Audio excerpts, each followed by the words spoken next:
অনেক জাতি একত্রিত হয়ে অনেক বড় বড় অর্জন এনেছে, কিন্তু যখনই সেই অর্জনটা এনেছে সেই অর্জনটাকে রক্ষা করা আসলে কতটা কঠিন। স্বাধীনতা অর্জনের চেয়ে স্বাধীনতা রক্ষা করা কঠিন। কথায় কথায় যুদ্ধের ডাক দেওয়া, কথায় কথায় ধরেন প্রতিবাদ আন্দোলনের ডাক দেওয়া একটা রাষ্ট্রকে কখনো স্থিতিশীল করে তুলতে পারে না। বৈষম্য বিরোধী ছাত্র আন্দোলনের প্ল্যাটফর্মে এবার উত্তরবঙ্গ থেকে যে হুঁশিয়ারি এসেছে, সার্জিসের জন্য কিন্তু নেগেটিভ একটা অধ্যায় শুরু হবে।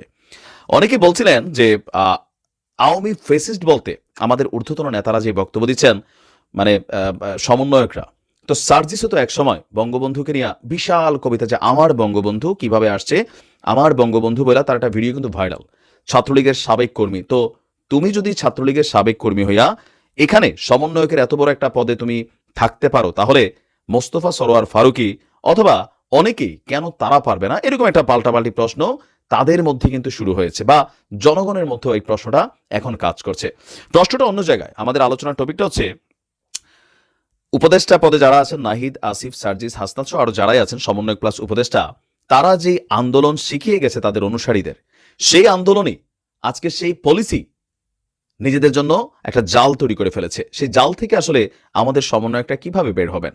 যদিও সমন্বয়কদের দাবি, আমাদের বৈষম্য বিরোধী আন্দোলনের ছাত্রদের দাবি অনেক ক্ষেত্রে একরকম, আবার দ্বিমতও আছে। যমুনা, মানে যমুনা সেতু ব্লক করা হবে, উত্তরবঙ্গ সারা বাংলাদেশ থেকে বিচ্ছিন্ন করে দেওয়া হবে। এখন যদি প্রকৃতপক্ষে চারটা বিভাগ ডিফারেন্ট একটা অবস্থানে যায়, তাহলে আপনারা বুঝতে হবে যে কি হবে। এখন ওই যে গতকালের দিকে বলেছি যে উপদেষ্টা পরিষদে নিজেদের এলাকার মিনিমাম 4 জন ব্যক্তিকে, 10 জন বলছিল কমে আসছে, 4 জন ব্যক্তিকে যদি নিয়োগ না দেয়, তাহলে বলছে এই সরকারকে আমরা নিয়ে যেমন গদিতে বসাইছি টাইনা নামাবো। তো টাইনা নামাইতে গেলে তো নাহিদরও নামাইতে হবে টাইনা, আসিফরও নামাইতে হবে টাইনা, তোমাদেরই তো সহযোদ্ধা। এখন উত্তরবঙ্গ থেকে মাহিন সরকার নামক যে সমন্বয়ক আছেন, তার খোলা হুঁশিয়ারি যে আমরা নিয়ে গদিতে বসাইছি, ঠিক গদি থেকে টেনে ফেলে দিব যদি উত্তরবঙ্গ থেকে 4 জন উপদেষ্টা নিয়োগ দেওয়া না হয়। ডক্টর মোহাম্মদ ইউনূসের উপরে তারা ক্ষোভ ঝেড়েছেন যে আপনি সাইদের বাড়ি এসে বলছেন এলাকার বৈষম্য দূর হবে, তো উত্তরবঙ্গের কোথায়? উত্তরবঙ্গের মানুষরা কি শুধু রিক্সা চালাবে? আমাদের ছেলেরা কি শুধু গার্মেন্টসে কাজ করবে? আমরা কি উপদেষ্টা পদে যাওয়ার মতো যোগ্যতা রাখি না? তাহলে কেন আমরা এই বৈষম্যের শিকার হচ্ছি? তারপরে হুঁশিয়ারি দিয়ে সমন্বয়কদের উদ্দেশ্যে কিন্তু এখানে একটা বার্তা গেছে। কোনটা?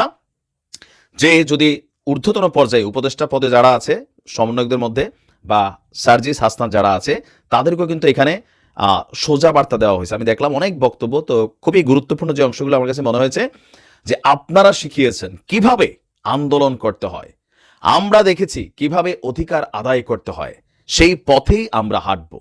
আবারও আমরা রাজপথে নামবো, গুলির সামনে বুক পেতে দিব, আমরা প্রাণ দিব, কিন্তু অধিকার আদায় না করা পর্যন্ত ঘরে ফিরে যাব না। এখন এতটা যদি হার্ড সিচুয়েশনে যায়, তাহলে আপনি বুঝতে পারতেছেন যে এই বৈষম্য বিরোধী সমন্বয়কদের মধ্যে কি অবস্থা তৈরি হচ্ছে। এখন এটা আসলে কতটুকু সম্ভব? যদি এরকমই হয়, তাহলে হয়তো পরবর্তী সময় আরো ভিন্ন দাবি দেওয়া আসবে। অপরদিকে ডক্টর মোহাম্মদ ইউনূস সরকারের সাথে সমন্বয়কদের যে দূরত্ব তৈরি হচ্ছে, এটার পেছনের কারণটা কি? কেউ বলছেন ক্ষমতা, কেউ বলছেন যে নিজেদের পছন্দ অনুযায়ী যখন কোনো সিদ্ধান্ত সরকার না নেয় তখনই ছাত্ররা আন্দোলনে চলে যায়। আবার কেউ বলছে যদি সব সিদ্ধান্ত ছাত্ররাই নেয়, তো সরকার বৈশাখী ঘোড়ার মানে ঘাস কাটবে, মানে সরকারের কাজটা কি? ছাত্ররা একটা সরকার বসাইছে, সরকারকে সরকারের মতন ফাংশন করতে দিতে হবে। সরকারের যে কোনো সিদ্ধান্তের বিরুদ্ধে এভাবে যদি রাজপথে নেমে যায়, কথায় কথায় আন্দোলন, হুঁশিয়ারির ডাক দেয়, তাহলে তো রাষ্ট্র স্থবির হয়ে যাবে। সাধারণ মানুষ আয় উপার্জন করতে পারছে না, ঢাকা শহর কার্যত একটা বিচ্ছিন্ন অবস্থায় চলে যাচ্ছে। বিভিন্ন শহরে যখন রোড ব্লক করা হচ্ছে, আমজনতা বিরক্ত হচ্ছে। তো এমনিতেই পলিটিক্যালি একটা বিভাজন হয়েছে। এখন হাসনাত সার্জিদের বক্তব্য হচ্ছে সরকারের প্রতিও যে ছাত্রদের অনেক কিছু এখন আর মানা হচ্ছে না, যেমন রাষ্ট্রপতি ইস্যু, সংবিধান ইস্যু, তারপর হচ্ছে এই যে মোস্তফা সরোয়ার ফারুকীকে নিয়োগ, বা যে আকিজ গ্রুপের যিনি একজন কর্ণধার তাকে নিয়োগ, এগুলো নিয়েও কিন্তু নানান সমালোচনা চলছে। তো সবকিছু মিলিয়ে সমন্বয় একটা জিনিস তো তৈরি করেছে। কেউ কেউ বলছেন যে আসলে সকল কিছু মিলিয়ে যে একটা পরিস্থিতি তৈরি হচ্ছে, সরকার ঠিকমতো কাজ করতে পারতেছে না। কি বলা হয় যে ধরেন ছাত্রদের চাপে, আবার ছাত্ররা বলছে আমরাই তো সরকারের নিয়োগ কর্তা, সো কার ম্যান্ডেটে আপনি এই ডিসিশনগুলো নিচ্ছেন? আমরা ম্যান্ডেট দিছি না, মাইন সরকার সরাসরি বলছে যে উত্তরবঙ্গের ছেলে। তারপরে দেখেন নাহিদের যে জায়গাটা, নাহিদ তার জনপ্রিয়তা অনেকটা হারাই ফেলছে 7 কলেজ আন্দোলন ইস্যুতে। সবাই বলছে সব সালারা বাটপার, আর্মি হবে ঠিকাদার। মানে এখানে কিন্তু নানান জিনিস, দৃশ্যপট, এই সকল কিছুর পিছনে একটা জিনিস কানেক্টেড। আমি যেটা চাই সেটা কেন হবে না? এখন একটা রাষ্ট্রে সবাই যদি সবার মতো চায়, তাহলে কোন সরকার, ইউনূস সরকার না, শুধু বিএনপি সরকার আসুক, আওয়ামী লীগ সরকার তো এতদিন স্বৈরাচারী আমরা সবাই বলছি, আসলে রাষ্ট্র চালাইতে গেলে যে এখানে কি কি জিনিস ফেস করতে হয়। এখন যদি ডক্টর মোহাম্মদ ইউনূস বলে যে রাজপথকে ক্লিয়ার রাখতে হবে ব্যবসায়ীদের জন্য, যাও পুলিশ ডিউটিতে যাও, সেনাবাহিনী ডিউটিতে যাও, সেখানে যদি পুলিশের গায়ে হাত তোলে পুলিশ গুলি করবে, আর যদি পুলিশ গুলি না করে পুলিশ মারা যাবে। এখন পুলিশ যদি গুলি করে তাহলে বলবে তো এই পুলিশকেই তো আবার তোমরা তোমাদের প্রয়োজনে ব্যবহার করছো, এই সেনাবাহিনী আবারও সরকারের জন্য ব্যবহৃত হচ্ছে। বেসিক্যালি একটা সিস্টেম ডেভেলপ না করলে এগুলা হবে না। তবে কথায় কথায় আমারটা মতো না হলে ফেসবুক প্রোফাইল লাল করে ফেলা, আন্দোলনের হুঁশিয়ারির ডাক দিয়ে ফেলা, আমি জানি যে এগুলোতে আসলে ফাইনালি স্টেবল সিচুয়েশন কোনটা তৈরি হবে। সমন্বয়কদের মধ্যে যারা উপদেষ্টা পরিষদে আছে তাদের সাথেও কিন্তু বাকিদের বিভাজন বাড়ছে। কারণ যখন দেখে যে মন্ত্রী মিনিস্টার বিদেশ দেশ, হ্যাঁ আসিফরা দেশে যাচ্ছে বিদেশে যাচ্ছে, ছবি টবি দিচ্ছে, ভালো খাচ্ছে, ভাই যারা সমন্বয়ক ছিল অনেকের মধ্যে তো জেলাস, কারণ তো এতে এখনো চপ্পল পরে হাঁটে। এই আন্দোলনে 5-7টা ছেলে ছাড়া বাকি যারা আছে এদের কি লাভ হয়েছে? দেশ স্বাধীন হয়েছে কিন্তু এরা বলতেছে আমরা দেশ স্বাধীন করলাম, তা আমরা যা চাইলাম তা কেন পেলাম না? আমরা তো ব্যক্তি চাওয়া চাচ্ছি না, আমরা বৃহত্তর অংশে চাচ্ছি। এখন নাহিদ প্রথমবারের মতন এক ধরনের আমার কাছে অপমানিত ফিল হয়েছে। এগুলো আসলে একটা মিসকমিউনিকেশন। আমার মনে হয় যে আসলে এটা ডক্টর মোহাম্মদ ইউনূস সাহেবের রাজনৈতিক অভিজ্ঞতা না থাকার কারণে কার্যত তিনি শক্ত ভাষায় তিনি কোনো সিদ্ধান্ত দিচ্ছেন না। তারপর হচ্ছে আরো যারা উপদেষ্টারা আছেন, আসিফ নজরুল ছাড়া বা শাখাওয়াত সাহেব ছাড়া বাকিরা তো এরকম কথাও বলেন না। এই ইনাইয়া বিনাইয়া আসলে কোনো রাষ্ট্রের সরকার চলে না, হার্ড লাইনে যাইতে হবে রাষ্ট্রের স্বার্থে। আবার ছাত্রদের সাথে বড় আকারে বসে সমন্বয় করে, অথবা রাজনৈতিক দলগুলোর সাথে বসে সমন্বয় করে।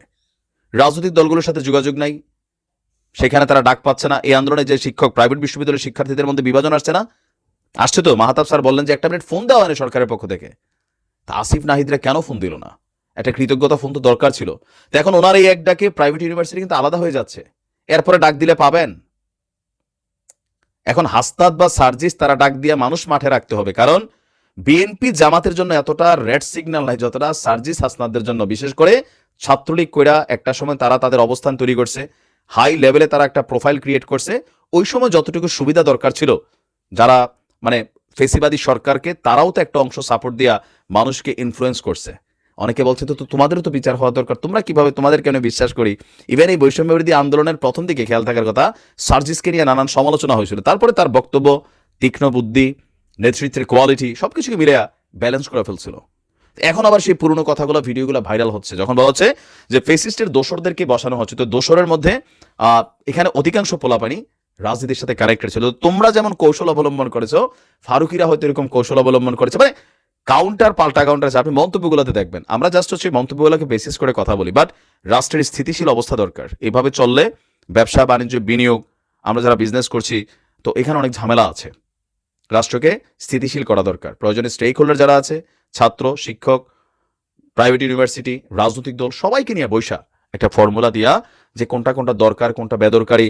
আবার সাইলে ওই যে 20 জন পোলাপান একসাথে আন্দোলন করে ফেললো, চিৎকার দিল, মশাল নিয়ে, এগুলা করলে ওই যে পুলিশকে দিয়া এগুলা কন্ট্রোল করতে হবে। তো পুলিশকে কন্ট্রোল করতে গেলে এখন পুলিশকে দ্বারা মানুষ মাইক শুরু করে, তো পুলিশ তো তার সেলফ ডিফেন্সে নিজেকে রক্ষা করতে হবে। তো ঘুরা ফিরে আবার কি আসতেছে আপনি দেখেন, বাট এগুলার সুন্দর সলিউশন করা দরকার।